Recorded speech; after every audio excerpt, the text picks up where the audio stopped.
This is your technical update from the LMAX Exchange Research and Analytics Desk for Monday, August 10th, 2015.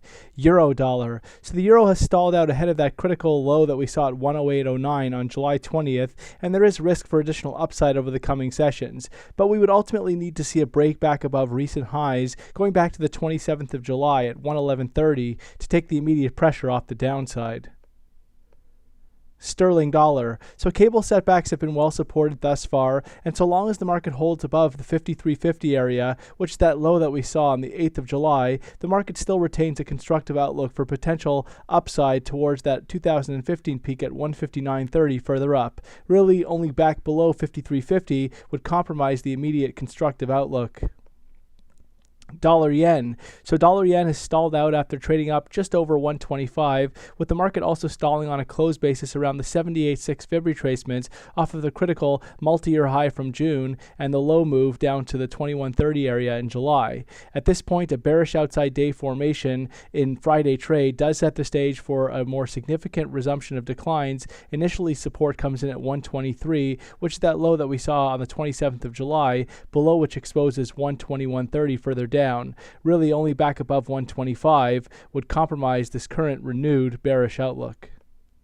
Euro Swiss. So Euro Swiss has been trading significantly higher over the past several sessions since breaking above that previous resistance at 105.75. The focus right now is on a retest of that February peak, that critical high at 108.15, with a break above to potentially expose psychological barriers at 110 further up.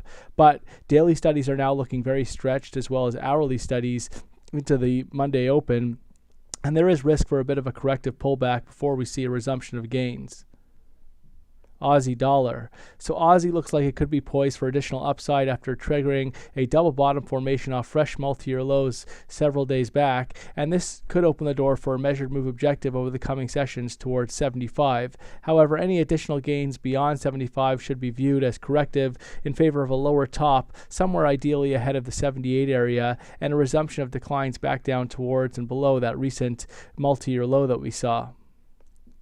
Dollar CAD. So dollar CAD is finally showing signs of stalling out off fresh multi-year highs. That's an 11-year high for dollar CAD, with the market trading up to as high as 132.14 ahead of this latest minor pullback. But the pullback does have risk to extend a little bit more, with initial support coming in at 128.61, which is the low from the 29th of July. A break below 28.61 would open further accelerated downside into the 126 area. Ultimately, though, the trend remains firmly intact to the upside, and a higher low is sought out ahead of a bullish resumption.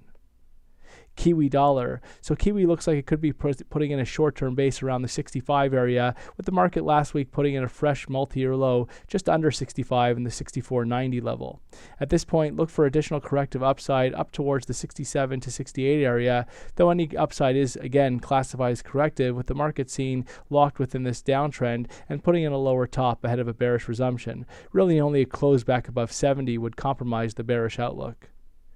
SPX 500. So the market continues to chop around since putting in that record high in May, though it does look like we could be putting in a major top ahead of fresh downside below that elusive March low at 2040. Look for a break below 2040 to accelerate declines, while ultimately only back above the May record high would open the door for fresh upside towards the 2200 area.